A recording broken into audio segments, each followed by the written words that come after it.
So I get that those things are important sacred geometry. Sacred geometry is fucking nonsense. That are connected somehow, but I don't see the link yet.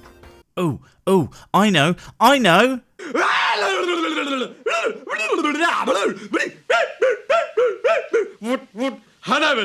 It's okay, we're just getting started. 4 videos in and we're just getting started. Send help. First, we have to identify the male and female side of the equation. Ugh, the masculinity, femininity thing you dipshits trot out always bothers me. You act as if these things have concrete meanings, when being male or female is largely a matter of reproduction and means little in terms of behaviour or attitude when applied across different stuff. Like yes, femininity to humans means loving or life giver and all that jazz. But if you talk about femininity of a praying mantis or a black widow spider, it really couldn't be any more different. Ugh. Super goddamn skeevy that shit. I hope that's not the femininity you're using, cause that is horrifying. On the top level, you have a circle and a square. They fractal down to the 8 physical spheres and the 8x8 grid of squares. See how you can draw a circle that fits perfectly inside of these circles, and you'll get a circle that's just slightly smaller than the 4 squares put together? Seriously, sacred Spirograph is just the ultimate way to spot the pothead. Or perhaps just a daytime drinker. It can look kind of awesome, but if you gain some spiritual enlightenment from something Windows Media Player can shit out, you might want to cut down on the wacky tobacco sunshine. It just so happens to also fit perfectly around the edge, balancing between the inner circles and the outer larger circle. I found this new setting on my keyboard. What does it mean?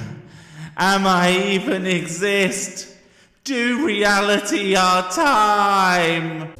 Now, if we take the 4 squares and use them as a measure, we can create a new circle, slightly larger than the smaller one we just drew. So fucking what? If we move it to the top, it pushes out beyond the inner circle a little bit, and what we're left with is the inner and outer edge of the zona pellucida. You know you can sit there drawing circles and squares and quadrilateral triangles all day. It doesn't mean anything, mate.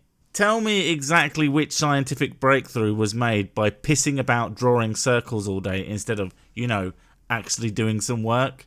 This is the exact kind of procrastinating I would do as a child, and I never achieved anything then, just as you achieve nothing now. Aside from impressing your gullible spactard mate and the 1/100th of your audience who isn't there just to laugh at whatever absurd stuff comes out of that big blue bonce of yours next. And a delineation of the human energy field. This is the location of the 13th chakra, by the way, at the very top of our energy field above our head. Can you do me a favour? Measure a chakra. If it exists, there should be some means by which you can detect it, or have some useful test we can do that isn't entirely based on some woo-spouting simpleton feeling it.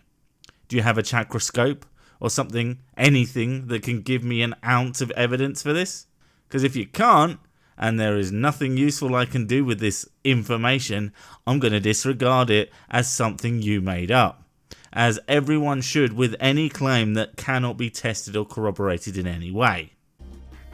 Now, nobody knows where this next part I'm about to show you actually comes from. I do! From the deepest recess of your stupid blue asshole. The earliest source, Lawrence Blair, claims that he got it from older work. Oh yeah, buddy, this shit that I totally didn't make up, yeah, it's from this book that I really have, but, I can't show nobody, because that'd be like a bad idea, because of all the lizard people out there who will take it and use it to send their propaganda to the moon using cheese whistles. It's true, I read it on the lines.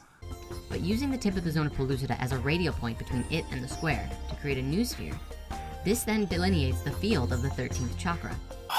I was drawing these circles, man. I was just drawing these random circles in a pattern, and this amazing thing happened when I had the ink block paper underneath. It left me a message. But what does it mean?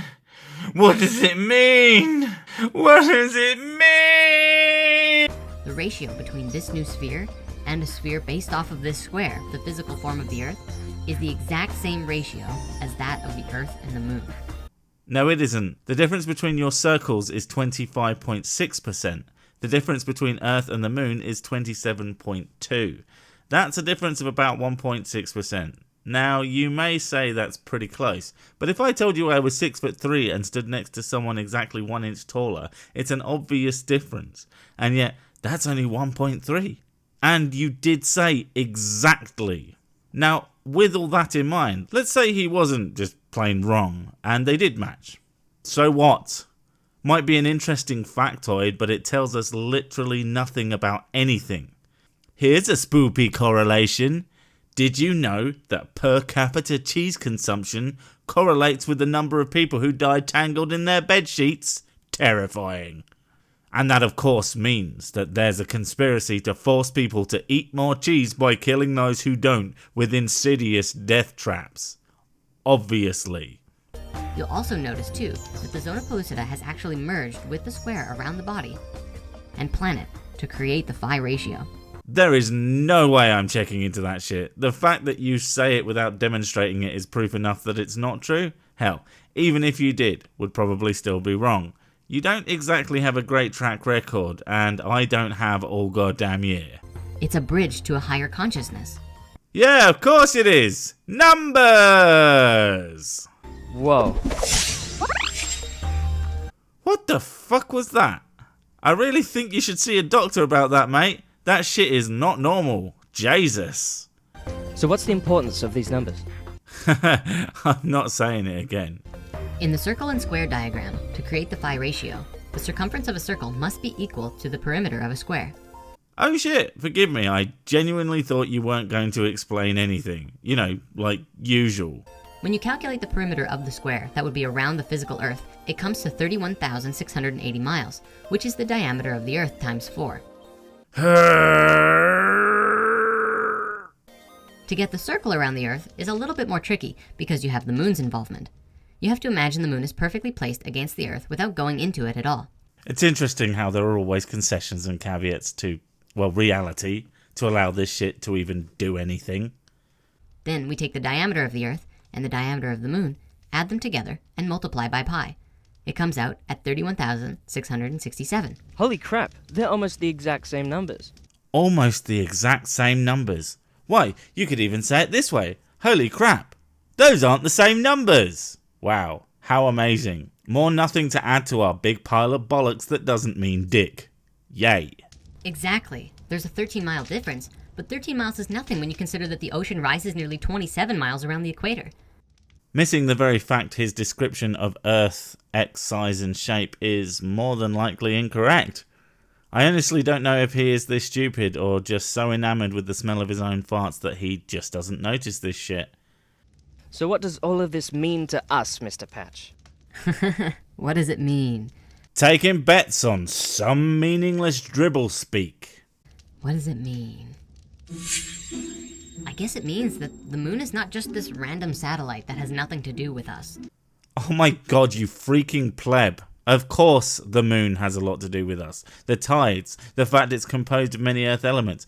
No one is making the claim that the Moon has nothing to do with us. Oh, I hate you pseudo-intellectual fuckwits so much. It's there for a reason, for a chance. A chance that we might just make the most important decision that we've ever made as a species.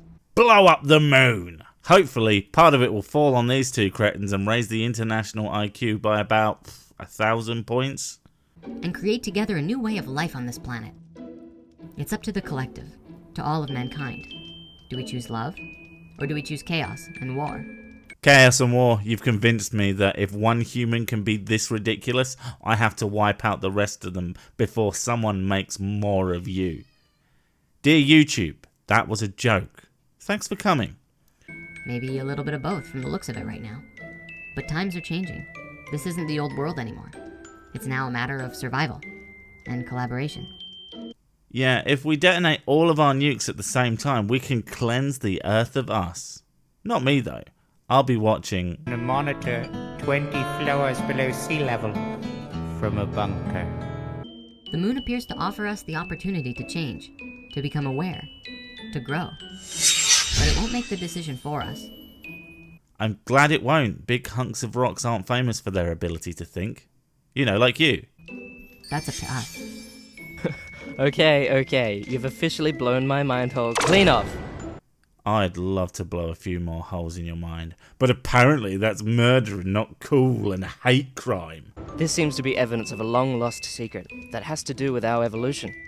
I wonder if we will realize this mystery in this lifetime. You two are the fucking worst. God. Either way, I still love the moon, man. Me too. Want some beans? More than anything ever, Mr. Patch. Anything ever. Get a job, for the love of God. And it's over. 4 goddamn parts, but I finally got through this abomination masquerading as a YouTube video. I'm going to take a moment after this rot to say thanks for watching, and if you enjoyed this mini-series, consider checking out other videos and potentially check out the merch I just launched, or just come talk shit to me on social media and all that jazz. Now, on to the next adventure into stupid. If you have anything you would like me to cover in my own uniquely terrible style, please send it all my way. The hardest part is finding something fun to cover. Cheers everybody, catch you next time.